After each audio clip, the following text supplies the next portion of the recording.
James Harrison knew hunger, real hunger. Not the kind that comes from skipping lunch or waiting a little too long between meals, but the kind that gnaws at your stomach like a living thing, making your head spin and your hands shake. He learned it when he was 6. His mother, Margaret, worked herself to exhaustion to keep him alive. She cleaned offices at dawn, waited tables in the afternoon, stocked shelves late into the night, and sometimes came home so tired she could barely stand. More often than a child should remember, she would take the small meal she had, split it in half, and pretend she had already eaten. "I had a big lunch, sweetheart," she'd say, smiling, as he devoured the scraps they could afford. "You eat, okay? Growing boys need food." James buried those memories deep for 25 years after she died, worn down by cancer that had gone untreated because she couldn't afford a doctor. And in his grief, he made a vow over her grave. He would never be poor again, never powerless, never hungry. He kept that promise.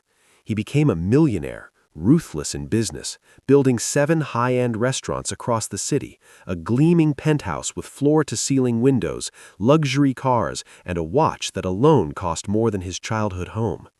He had everything, but somewhere along the way he had forgotten how to see the hunger in others.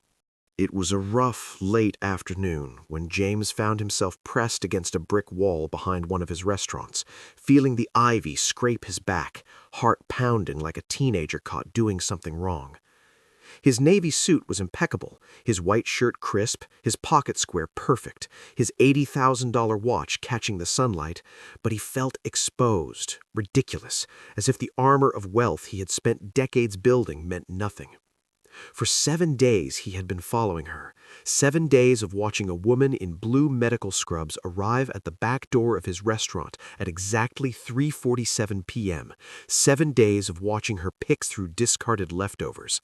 Pasta untouched, half-eaten steaks, bread baskets abandoned, salads rejected because the dressing was on the side. She handled it all with care. His managers had asked him on the 3rd day if they should call the police. "No," he said, without thinking. "I'll handle it personally."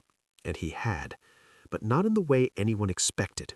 He had followed her, hidden, watched, because something about the way she moved, deliberate, gentle, dignified, stirred something in him he thought he had buried forever.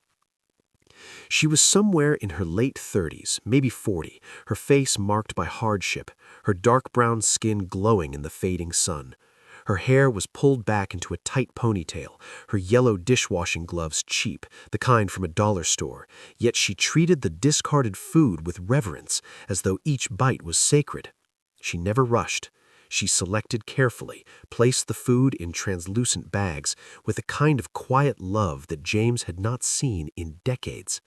He gripped his phone tighter, knuckles white, remembering the times he had fired employees for far less, calling it theft, calling it liability. And yet, watching her, he realized she wasn't stealing. She was surviving. He followed her down a dirt path through neighborhoods that had been forgotten, past broken houses and empty lots, past the side of the city he had paid handsomely never to see. Every step dirtied his Italian leather shoes, each one costing more than a month of groceries for some families here. He felt eyes on him from porches, calculating, judging, measuring what he represented. Money, power, privilege. He kept his distance, shame rising, wondering why he was here at all. And then he saw it. A shack, barely standing, patched together with metal sheets and desperation, the kind of place where people fell through the cracks. She walked steadily toward it, the 2 bags swaying at her sides, her yellow gloves bright against the decay around her. The door opened, and a boy appeared, no older than 6, wearing a faded gray t-shirt that had once been white, pants too big cinched with rope, bare, dusty feet. His eyes, wide and careful, looked at the bags in his mother's hands. James's chest tightened. He knew those eyes, that careful hope, that silent, patient hunger. He saw himself. The woman knelt slightly, holding out a bag. "Here, baby," she said softly. The boy took it, automatic and practiced, and they disappeared inside the shack together. James fell to his knees in the dirt, the the weight of 25 years of memory crushing him. He remembered his mother, working until she could barely stand, giving him her food, pretending she had eaten.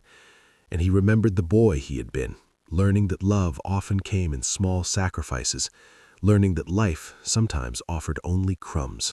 He stood without knowing how, shoes caked in dirt, tears streaming down his face. When the woman came out, she froze, recognizing him instantly, protective, weary. "Please," she said, her voice breaking, "I only take what was wasted. I cook it carefully for my son." James's voice trembled as he asked, "What's his name?" "Samuel," she whispered. 6 years old, the same age James had been when hunger had become a teacher, when he had learned the depth of his mother's love. "My mother's name was Margaret," James said, voice cracking. "She worked herself to death to feed me, and I hated myself for eating what she gave me every day since she died." Grace, the woman, softened, understanding dawning in her eyes. "I own this restaurant," James continued, "and I've been following you for 7 days because watching you reminded me of something I spent 25 years trying to forget. You reminded me of the promise I made to never be hungry again, and I forgot that hunger exists in others." He swallowed, tasting his own tears. "You're not taking my leftovers anymore," he said, "because starting tomorrow, you're working for me. Real salary, benefits, health care, and meals for you and Samuel, fresh, with dignity, packed with love."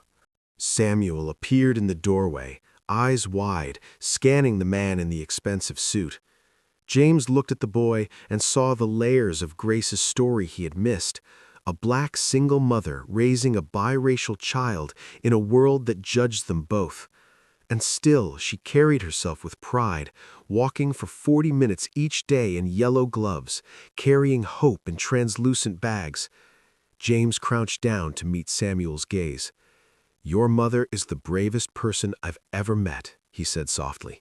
"She carries the weight of the world and does it with grace. You're lucky to have her."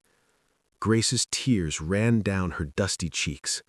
"I don't even know your name," she whispered. "Grace," he said, smiling through his own tears. "Grace, of course it is." 6 months later, James still wore his navy suits and drove his luxury cars.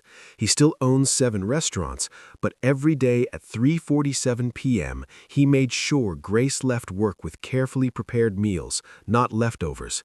Every Sunday, he sat at a modest table in the apartment he helped them move into, eating dinner with Grace and Samuel. And finally, he understood that true wealth was not measured by bank accounts, penthouses, or watches. It was measured by love, sacrifice, and the dignity of a meal shared without hunger or shame.